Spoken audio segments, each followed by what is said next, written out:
રસ્તો ના હોય અથવા આજુબાજુ એના જોડે એક ઢગલા હોય, પેલા શું કહેવાય, પોતાનો કચરો પોતાના આગળ નાખીને ખસેડ્યો ના હોય.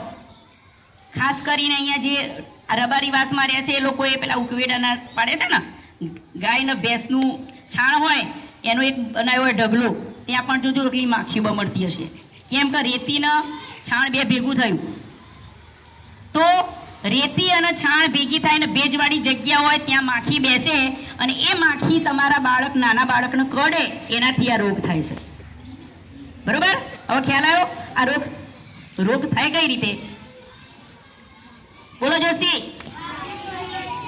માટી અને લીપણ વાળું જગ્યા હોય, ભેજવાળી જગ્યા, ત્યાં માખી બેઠી હોય અને એ માખી ત્યાંથી બેઠીને ઉડીને આપણા જોડે આવીને કરડે, આપણને ડંખ મારે એટલે આપણને તાવ આવે.